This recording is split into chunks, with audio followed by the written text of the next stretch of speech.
Assalamualaikum warahmatullahi wabarakatuh. Berjumpa lagi dengan saya Muhammad Gianto Khairullah. Berbagi ilmu, berbagi manfaat dalam kebaikan. Manusia dalam kehidupan ini pasti selalu diuji.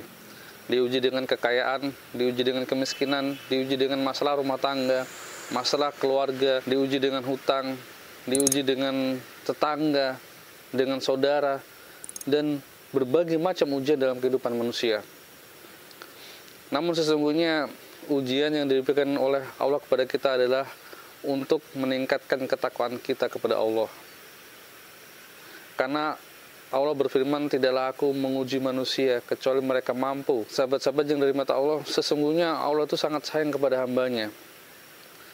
Ketika hambanya itu mulai lalai kepada Allah, ketika hambanya itu sudah mulai melupakan Allah, maka Allah akan menegurnya dengan berbagai macam ujian. Agar apa? Agar hamba tersebut kembali kepada Allah, agar hamba tersebut ingat kepada Allah. Karena banyak manusia-manusia yang ketika sudah bergelimbangan kemewahan, ketika sudah diberikan harta, kedudukan, keluarga yang sakinah, mawadah, warahmah, mereka diberikan rezeki yang banyak, usahanya yang lancar, tidak pernah punya masalah dengan siapapun, maka manusia itu lama-kelamaan akan menjadi Fir'aun. Lama-kelamaan manusia itu akan lalai. Lama-lama manusia itu akan keras hatinya. Lama-lama manusia itu akan melupakan keberadaannya di dunia ini adalah sebagai makhluk ciptaan Allah. Maka dari itu Allah memberikan berbagai macam cobaan kepada kita. Sesungguhnya itu Allah sayang. Bukannya Allah itu memberikan cobaan itu karena Allah melaknat kita, bukan saudara. Tapi Allah memberikan cobaan kepada kita itu agar kita itu kembali kepada Allah. Agar kita itu tidak terbuai dengan gemerlapnya dunia ini. Agar kita ini tidak terlalu banyak dosanya.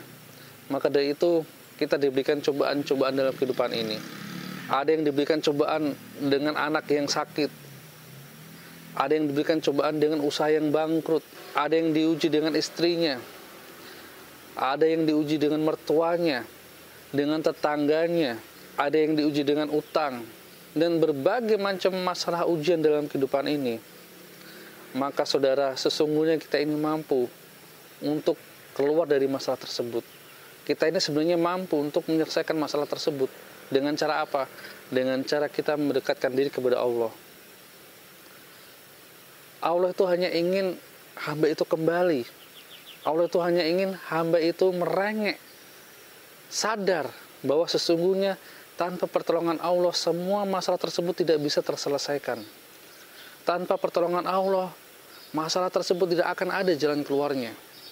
Maka saudara, jangan pernah kita menyelesaikan masalah-masalah dalam kehidupan kita dengan cara-cara kita sendiri, dengan otak kita sendiri, atau kita mengandalkan teman, mengandalkan kolega, mengandalkan orang-orang penting. Jangan saudara.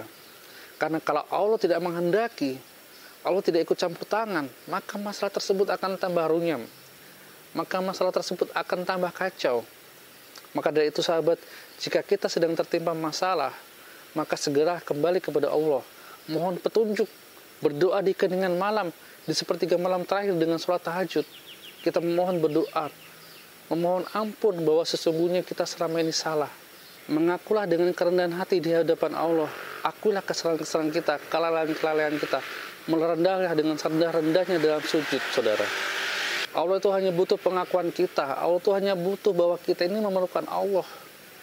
Maka semua masalah-masalah ketika kita sudah mengharapkan pertolongan Allah, ketika kita sudah berdoa kepada Allah, masalah-masalah tersebut akan terurai satu persatu.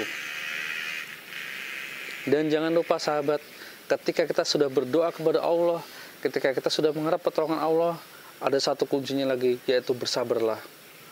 Karena sesungguhnya Allah itu bersama dengan orang-orang yang sabar. Banyak orang-orang yang tidak sabar dengan doanya. Banyak orang-orang yang menyangka bahwa doanya tidak terkabulkan. Karena kita ini sebagai manusia, kita tidak tahu hal-hal yang akan terjadi ke depannya seperti apa. Hal-hal gaib yang Allah rencanakan.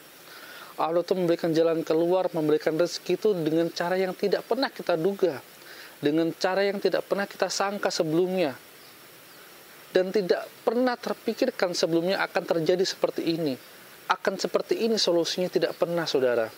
Maka pasrahkanlah diri kita kepada Allah.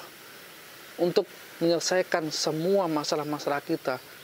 Pasrahkanlah kepada Allah untuk menyelesaikan masalah-masalah kita dengan cara kita berdoa, meningkatkan ketakwaan kepada Allah, meninggalkan segala macam jenis maksiat. Kita bertobat, kita merendah serendah-rendahnya kepada Allah dalam sujud kita, saudara. Insya Allah semua permasalahan kita, jika kita sudah pasrahkan kepada Allah dengan ikhtiar, dengan ketakwaan, dengan kita berserah diri, dengan doa, maka insya Allah tidak lama lagi Allah akan memberikan petunjuknya. Allah akan memberikan caranya, solusinya dengan cara-cara Allah sendiri yang tidak pernah kita duga dan tidak pernah kita sangka. Dan ujungnya, akhirnya kita akan mengatakan, alhamdulillah ya Allah, ternyata seperti ini. Ternyata ya Allah tidak aku duga, alhamdulillah semuanya sudah terselesaikan.